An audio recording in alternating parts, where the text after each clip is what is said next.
Welcome to another episode of An Inside Job War on Addiction. And this is show number 37. And I'm very, very happy about that. It's probably been going on for 2.5 years now. And again, as we were talking, it's good for me. But I'll tell you the reason why I began this thing. You know, as you know, I attend AA and have for a lot of years. And in the last, let's say, maybe 10, maybe 8, just people dying all over the place.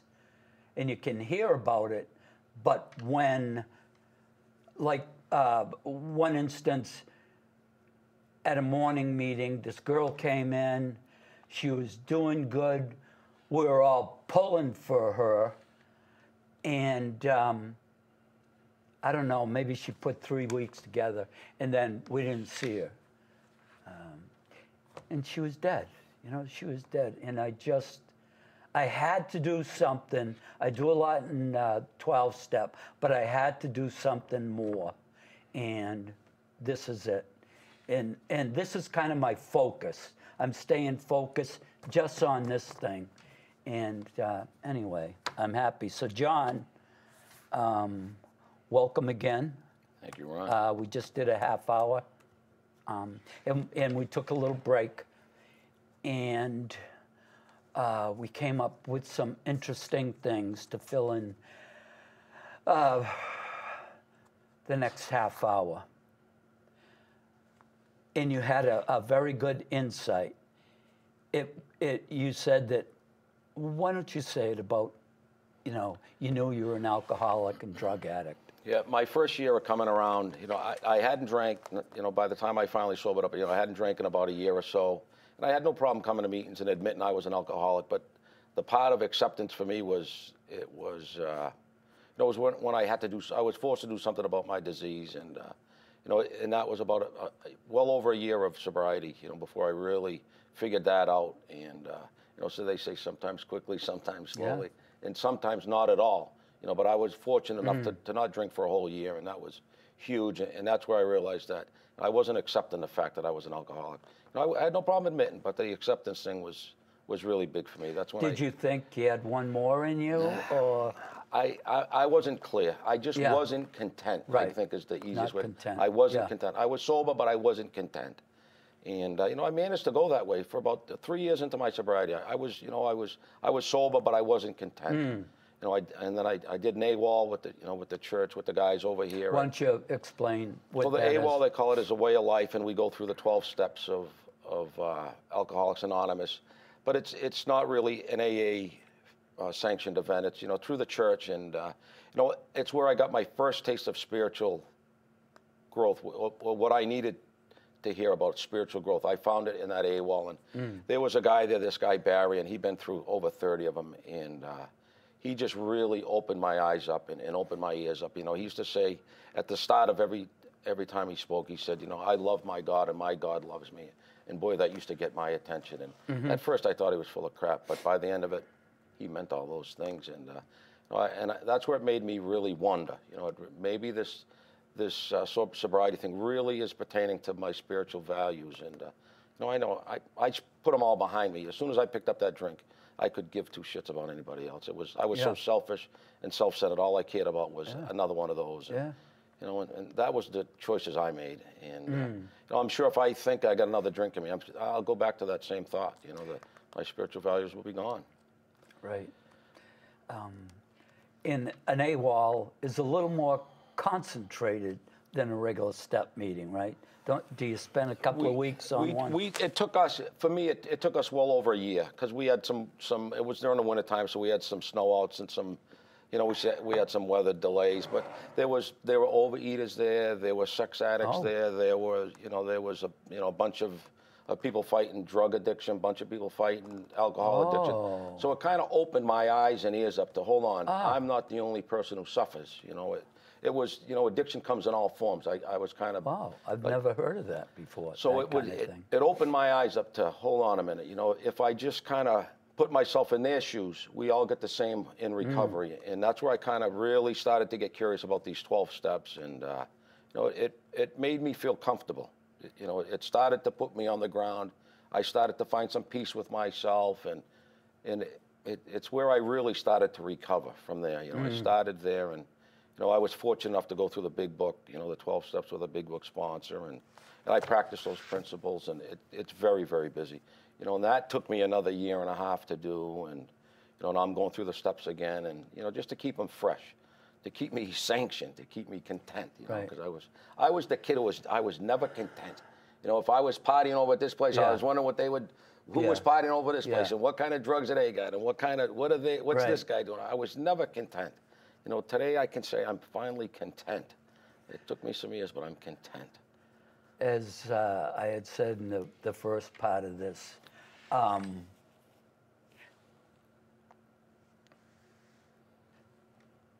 people think that it's, you know, you put down a drink. I'm talking about outside people. You put down a drink, you put down a drug, and that's all it takes. That's all it takes. But it takes so much more than that, and some of it is difficult to go through. I didn't have a normal thought for 5 years. 5 years before I said, wow, and I mean this literally, wow, that's a normal thought. For 2 years, I couldn't even walk right. You know. So, you know, that's what I'm saying. It's just, again, that's what this show is about, to show people what it takes, but also where it'll take us if we are being diligent about this thing. I had a lot of things to work out through the years, and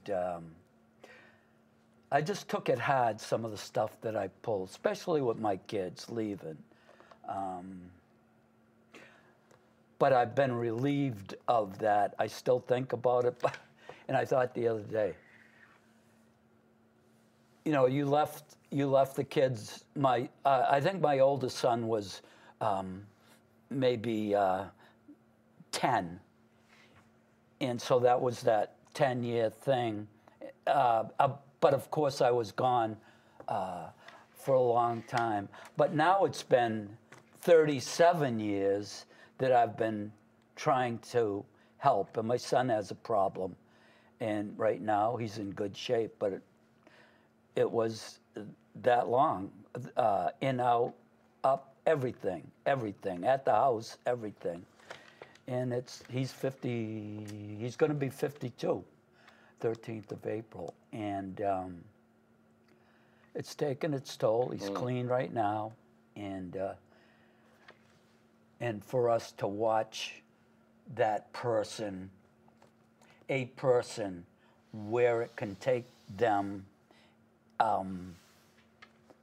if they don't choose the other path, the path that we have chosen. Yeah, so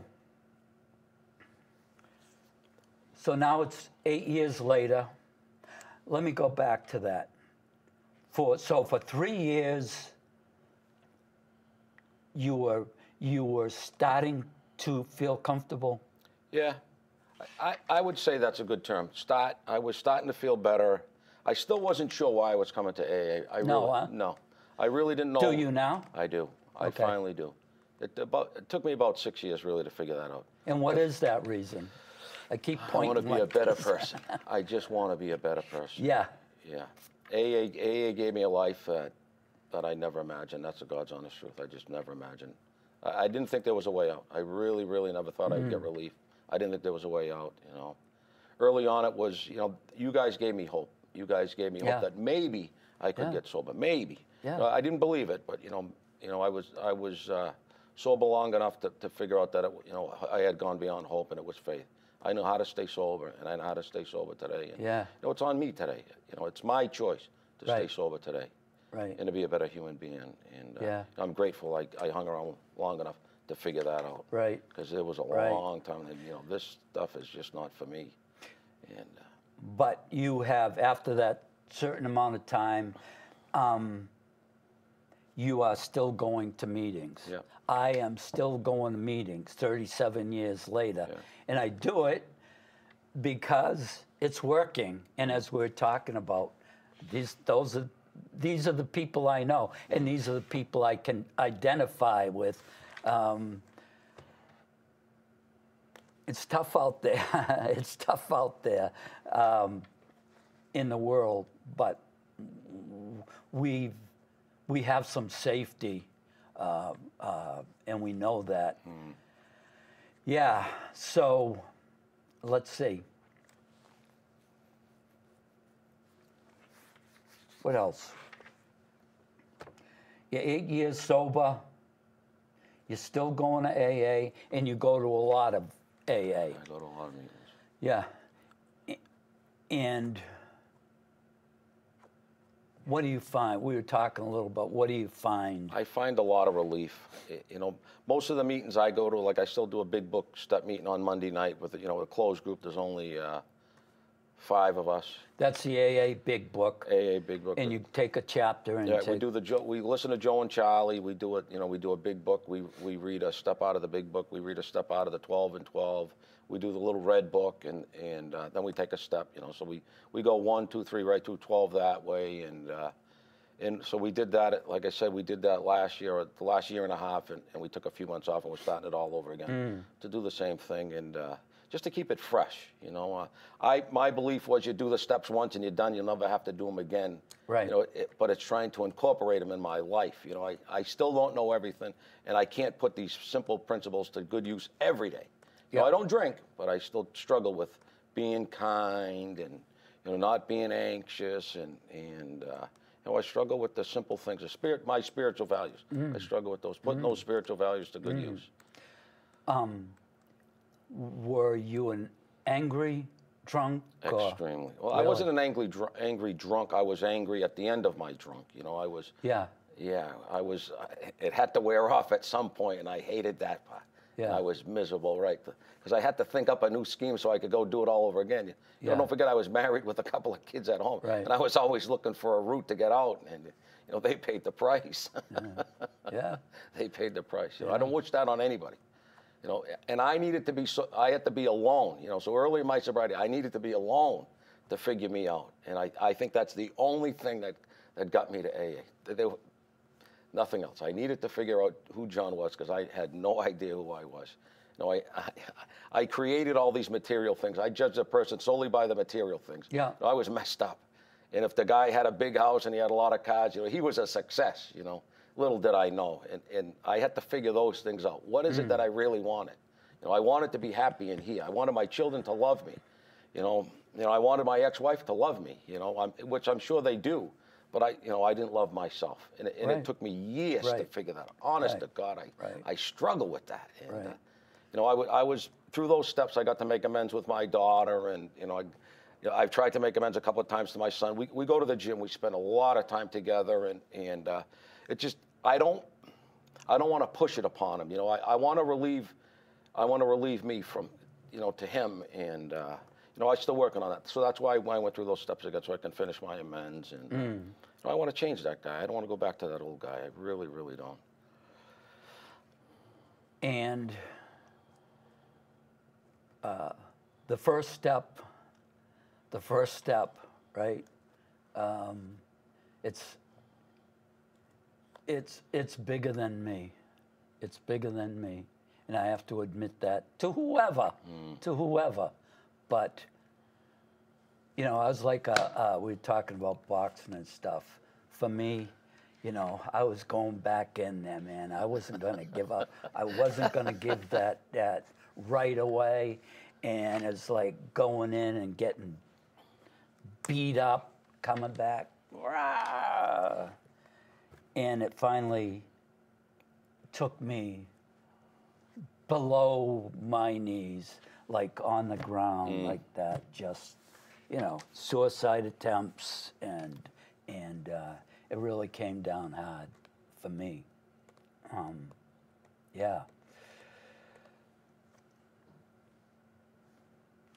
where do you feel you are right now? Are you still? You don't seem like an angry guy. No. No. I have my moments, but no. Yeah. For the most part, I can usually catch myself, and it's the simple things, you know, like the driving people, you right. know, and I got to catch myself and say, you know, if the guy in front of me is causing me havoc, you know, right. what am I doing wrong? Right. Where's my spirituality? You know, where am I? If I'm worried about the guy in front of me, there's something wrong with me. But it is a crapshoot every time you get in the car. Yeah. You know, that's where I notice it more often than anywhere is driving. Yeah. Some guy flipped me off the other day. My initial response was gonna be, take this, go up to him, and that would get me somewhere, right? How I'm not in jail, I'll tell you. And even in the last 5 years,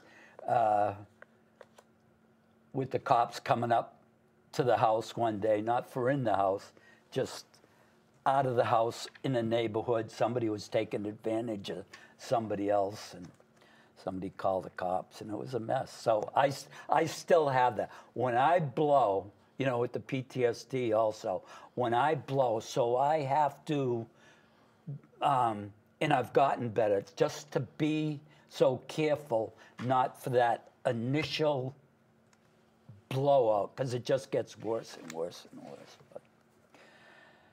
But, acceptance, you know, I didn't have that with the guy doing that the other day. And there was one yesterday when I was coming down the meeting. The other person did an idiotic thing, and, you know, just to myself, that nastiness coming out, talking to myself. Yeah.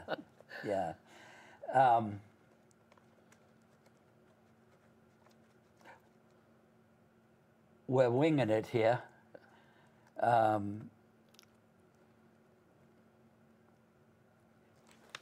Let's see.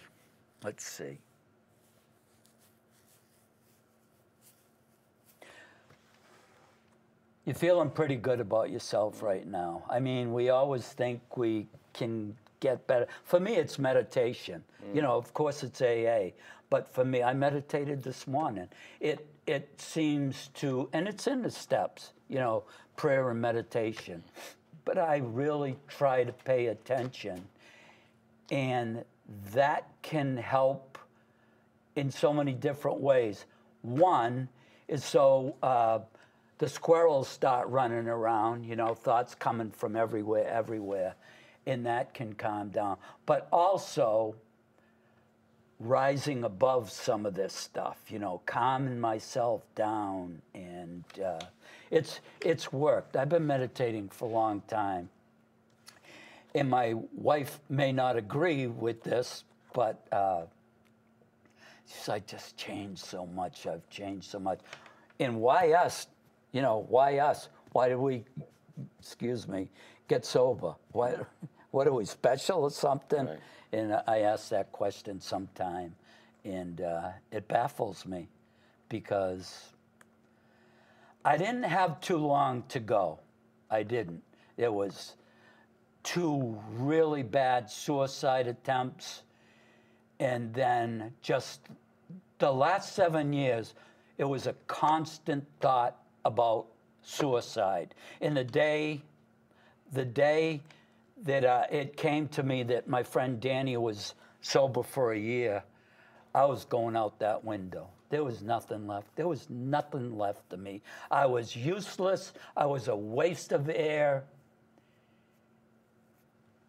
But it happened. You know, some kind of gift, or I don't know. Yeah, I don't know. Like Dougie, you know, our friend Doug S., you know, he says, like, we're the chosen one. You know, why us and not everybody?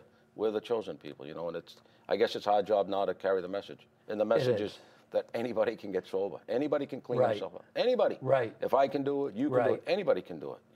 And there is hope. And this is, you know, I found relief through Alcoholics Anonymous. Never thought I was ever going to get sober. And that's the God's honest truth.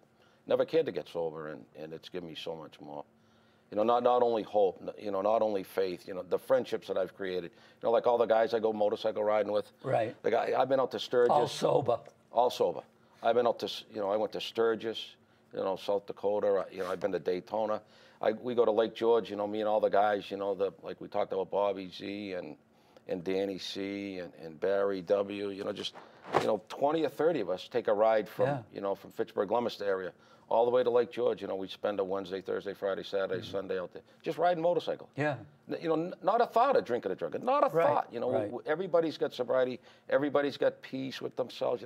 And we all do our own thing. We all ride together, we all go out to eat together, but we all do our own thing at night. Whatever it is to stay sober, whatever it is. Yeah. But most of us have prayer. Most of us, we have each other to bounce crazy ass things off. Trust me, when we laugh and we joke, we do some laughing and some joking and some ball breaking but what a life, honest to God. I never thought I would be able to entertain myself. I never ever did. Right.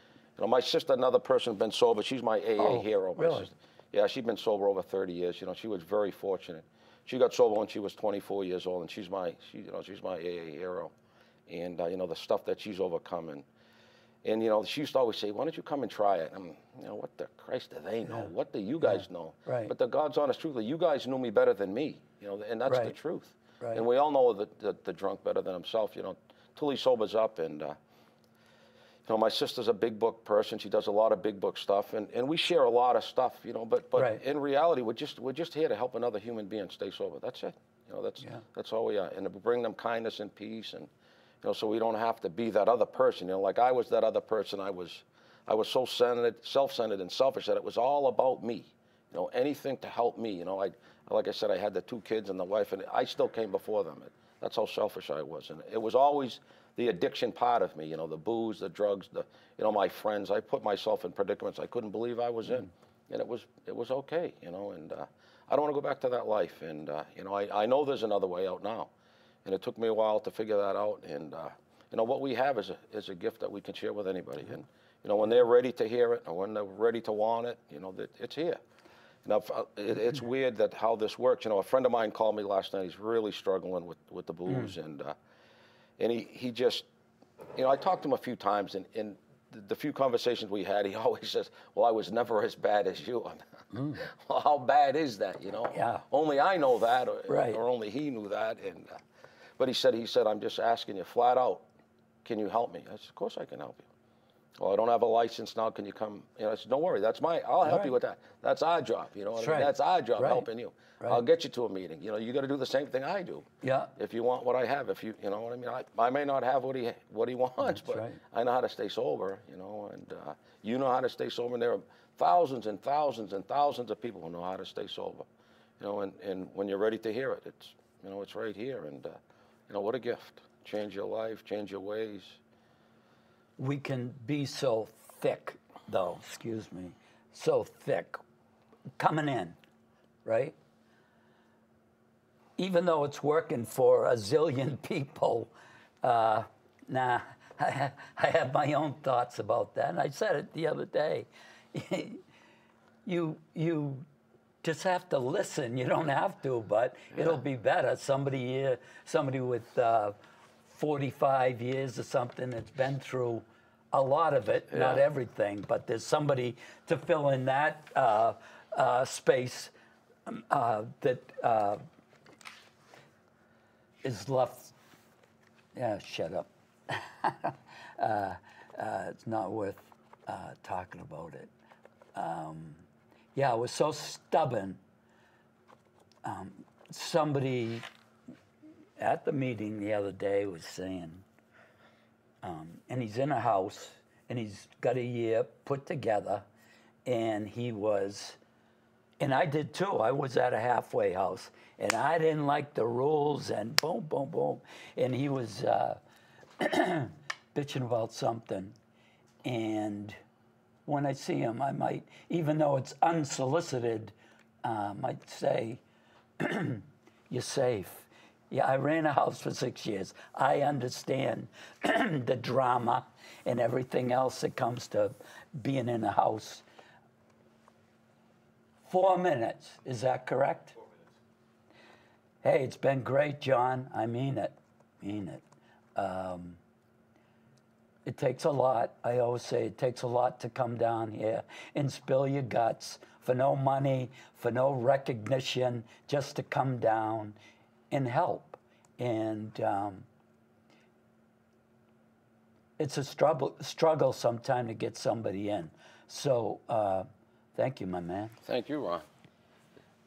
And so I guess, Mr. Keith, we're going to wrap this one up. And I hope you like the new opening part and the closing part. And that's from our friend Alan. And I don't know, anybody else work on that? That one was all Alan, actually. It's great. It's really, they take care of us down here. They really do. So with that being said, that's a wrap.